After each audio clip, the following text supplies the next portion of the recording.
Hey, Bill Friel here, United States Postal Service letter carrier retired, with a memory from my many years of delivering cards and parcels in Bloomington throughout the decades I worked for the post office.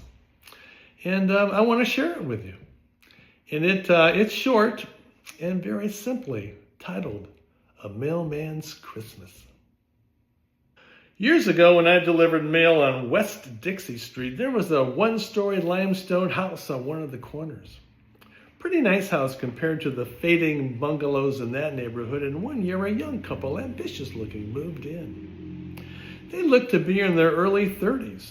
Woman, tall and pretty. Husband, tall and handsome. They seemed to be meant for each other. But I'll tell you what, they were not meant for me. They were the kind who would go inside the house from the yard when I approached, as if they hadn't seen me. Or if they had seen me, wouldn't even look my way as I left them their mail. Pretty rude for real, but for me not a problem. Some people are just like that. Part of the job. Now daily, as per our delivery manual, I would cut through their yard to make my drop unless requested otherwise. Oh, well, one day I saw a note attached to the mailbox with the heading, Mail Person. Well, I grabbed the note, opened it, and read, Do not cut across my yard. I am trying to establish a lawn and soil able to grow a flower garden next spring. Your path is compacting my soil and making that goal impossible. Use the sidewalk. That's what it's there for. Well, all right, sidewalk it is. Makes no difference to me. The longer it takes, the more money I make. Well, I stashed the note in my jacket pocket. And of course, I took the note back to the office to show my fellow carriers. The typical reactions were, the hell? What an asshole. Some people you just can't help. My favorite one was, when I get a fool like that on my route, I drop a pile of those styrofoam white packing peanuts in their yard. Man, they hate that. Well, over time, I did use the sidewalk. Spring came, then summer. Her yard and garden weren't shit. Whatever. Then some more time passed, and I noticed the young woman was pregnant.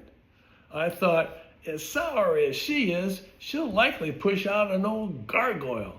Let her post that in her yard to discourage her mailman. But I'm going to shift the story here and tell you. I saw that young woman much later one day with a baby in Kroger's, a baby boy, and I have to say that boy sitting up in that shopping cart seat was something else.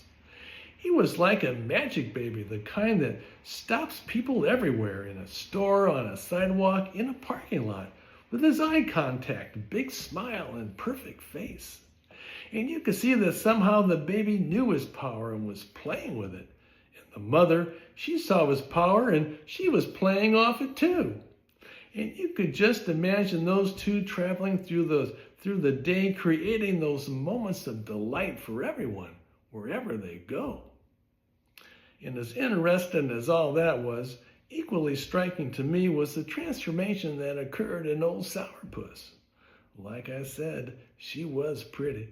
And as strangers would stop and fuss over her child, she would blush and smile in a way that could only be described as radiant. And that day, as I walked past her in her latest cooing Kroger milieu, well, of course she didn't say hello to me, her mailman. But no matter.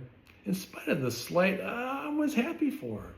I thought maybe she'll lighten up and find some joy in her life. Looked like she already did. So now for the Christmas part. So I'm delivering parcels and it's mid-December. It's early evening, already dark, when I pull up to the young woman's house. As I grab her parcel off the side tray and throw open the door of my LLV, I can see her front door is reflecting blue and orange and green Christmas tree bulbs in the steamy glass. The living room beyond is bright and inviting. Well, I get out, walk up, knock, and the old sourpuss comes to the door. but she's smiling. She opens the door and I hand her the parcel. She says, "Oh, thanks." And then, with a pointed finger, says, "Wait." She leaves the foyer and I'm thinking, oh man, this is not going to be good. But she comes back, opens the glass door, and with a bit of trepidation, extends an envelope. She smiles a small smile and says, "This is for you."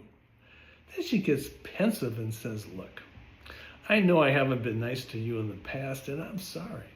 But when Evan, our son, came into our lives, it changed everything. It changed us. Tom and I have such joy now, and well, I just want you to have this. It's not much, but please take it, and you have a nice Christmas." Well, I took the card from the young woman and looked down at it, a little embarrassed by her sincerity and unsure of how to respond. But then, with a slight smile of my own, I managed it. It's all good. And thanks. And you have a nice Christmas, too. I looked at her looking at me, and she seemed grateful for my words. So I backed away, let the door close, and headed back down the sidewalk to my vehicle. Once behind the wheel, I opened the envelope the young woman had given me. Okay, a simple holiday message and a 5. Cool. I knew the next day I'd enjoy a coffee and scone with thoughts of the young woman and her magic baby, and thoughts, too, of the grace the young woman was showing me. Not the Holy Ghost kind that flies down from heaven, the out of the commons kind, the stuff of our better selves that we share briefly, person to person. With that, a passing car interrupted, and I decided I better get back to work.